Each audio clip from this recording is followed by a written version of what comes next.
I have a very popular guest, Mr. Nafis, who is owning a college in Australia and for the very unique course named Electrician and Air Conditioning and Mechanic. Currently, the construction is a really demanding sector, and I wanted to know the insights from him. How are you, Mr. Nafis? Thank you. I'm good. Thank you for having me here. What is your insight about these two fields? Brother, these two fields are highly connected to the construction industry. And as you know, that Australia being a very hot country in the summer, so air conditioning is must to have that system installed in their houses.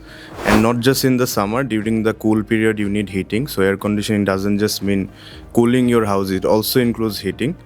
And then, other than that, I mean, for electrical, anywhere you go, any house you build, any shop you build, you need to have electrical connections there. And now in countries like Australia, these two are licensed occupations. So not anyone from the street, a random person can come and install a air conditioning system or an electrical system.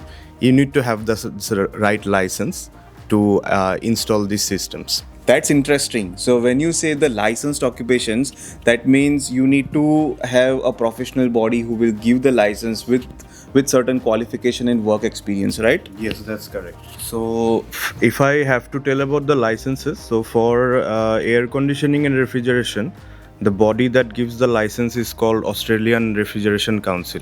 So, they are the federal licensing body, and they give you the federal license to handle refrigerants on site.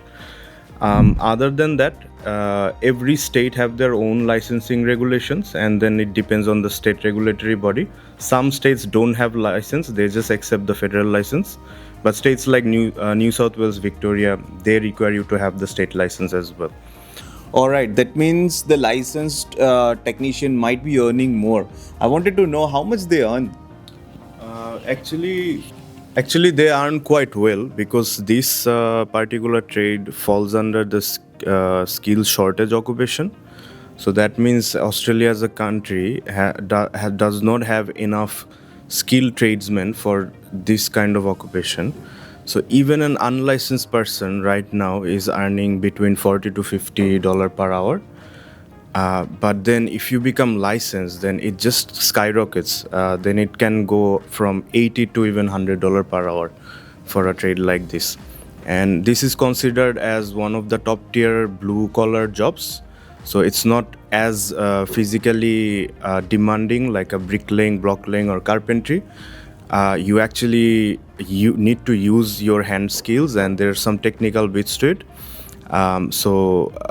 People who are in this trade, they actually feel quite proud about themselves as well, because within the blue collar industry, it's one of the top 3 trades that you can get. Yeah, I can say one example. When my in my unit there was air conditioning problem, I called to a mechanic, and the call out charge was only $220, and they just fix it in 10 minutes, and they charge another $200. So you can assume that how demanding and how costly the trade is. All right, so the most interesting part is how to acquire licenses and how to get the help from you.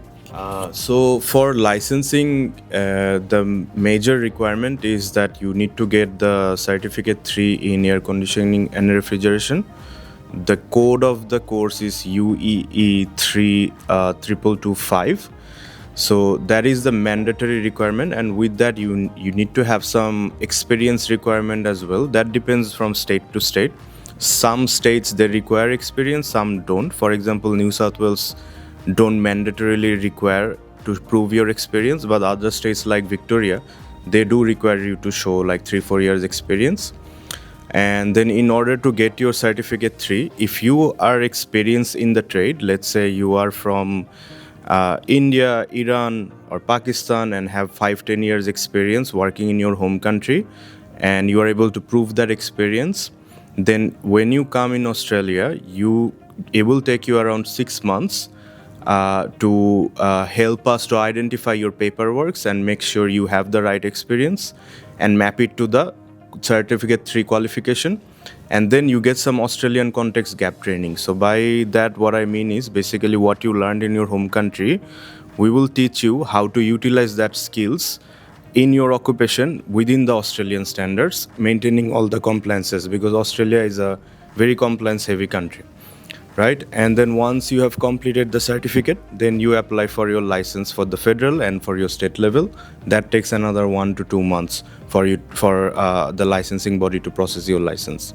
I guess this information is very few international student or even citizen permanent residents knows about it. So that's a really good insight that we are getting from this platform. And thank you very much, Mr. Nafis, for sharing this information. I guess if you require your licensing to be fixed in air conditioning and mechanic or electrician, we are the right person to get in touch with.